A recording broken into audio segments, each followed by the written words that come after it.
Hi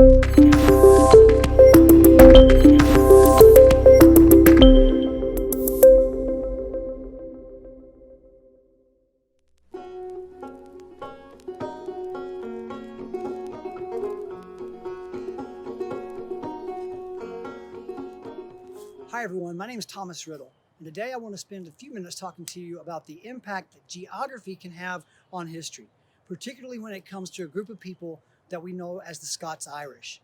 The Scots-Irish are called such because in the early 1600s, there were lots of families that moved from Scotland to Northern Ireland for new opportunities. After about 100 years of living in Ireland, many of these Scottish families became restless, especially when the English landlords decided to raise their rents on their lands. And so they decided, maybe we'll go to the American colonies to start a new life. So these people who were Scottish but had been living in Ireland, now called the Scots-Irish, began to migrate to the American colonies in the early 1700s. Now, most of those families came into the colonies in Philadelphia, Pennsylvania. These guys were farmers mainly, and a lot of them were weavers as well. Now, by the time they got to Pennsylvania, most of the great land, the best land, had already been taken. And so they and their families in their wagons moved west looking for more land. But the further west they went, they realized that most of the good land by the early 1700s had already been taken in Pennsylvania.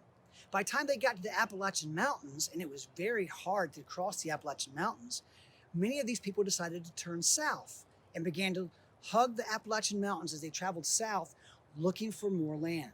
Well, many of these families did not find available land that was really good for farming and settling on until they came to the colony called South Carolina. Now, what made South Carolina so special for them? Well, a few things. One was the climate of South Carolina. South Carolina has a temperate climate. That means that it's really never super cold, and it's really never terribly hot for long periods of time. And it gets abundant rainfall. So with mild temperatures and abundant rain, that means that the conditions are right for good farming. But what do they need for good farming?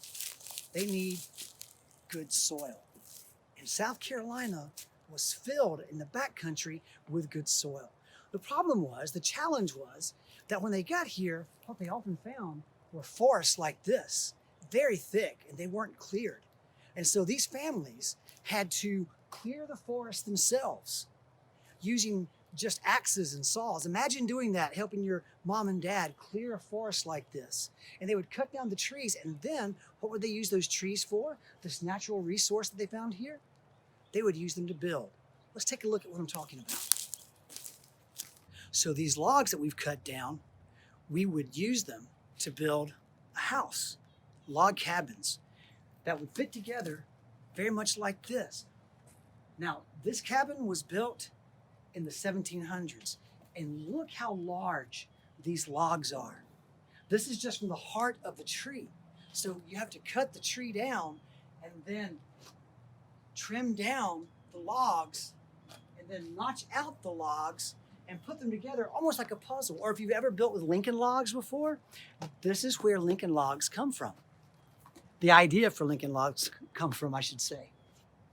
And so many of these Scots-Irish settlers lived in log cabins like this on the frontier. Now, once they have a place to stay, they need a way to make a living.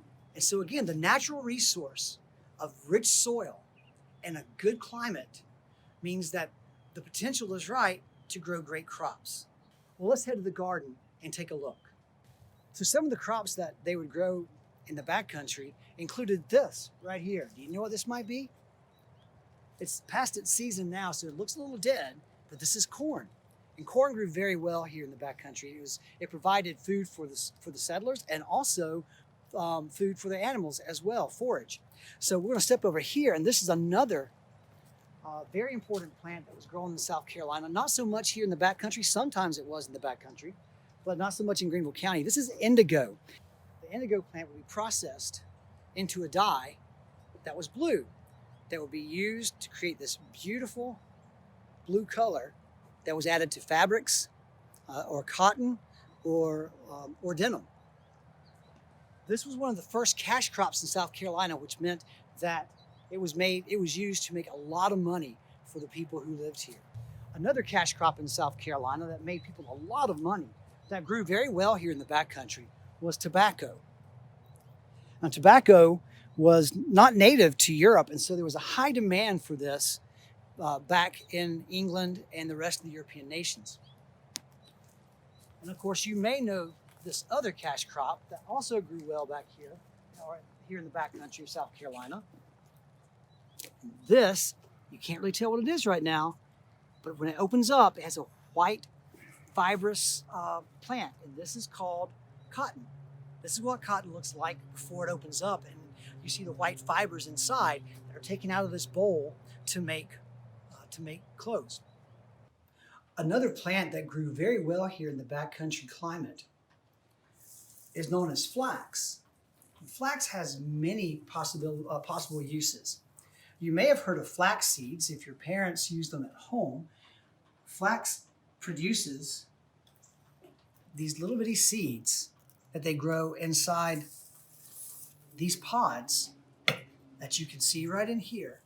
And the flax seeds are in there. When they open up, this is what comes out, and they're very good for you. A lot of people will add these to salads now, but you can also bake with them as well. Now, flax can also be spun on an instrument. You may have seen these before. This is called a spinning wheel, and it would have been a very valuable resource for any family that lived here on the frontier in South Carolina.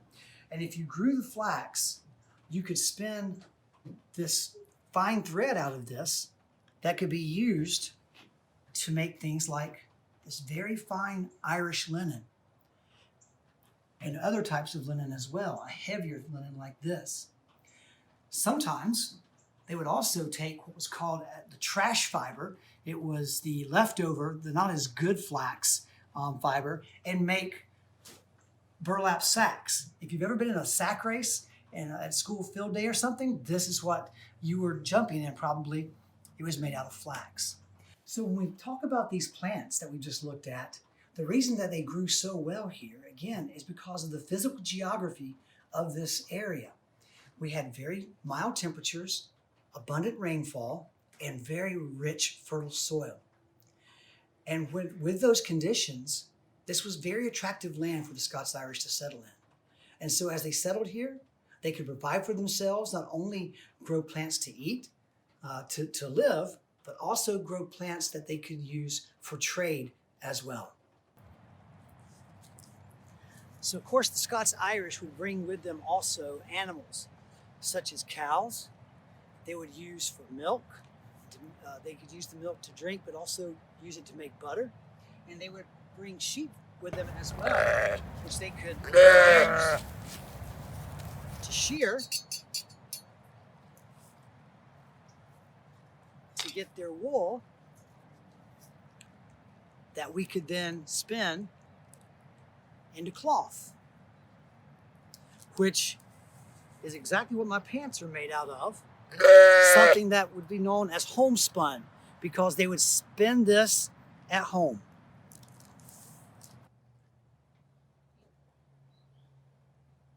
So today we've talked briefly about some of the physical characteristics of the geography of South Carolina that helped the Scots-Irish become successful settlers in the backcountry of South Carolina.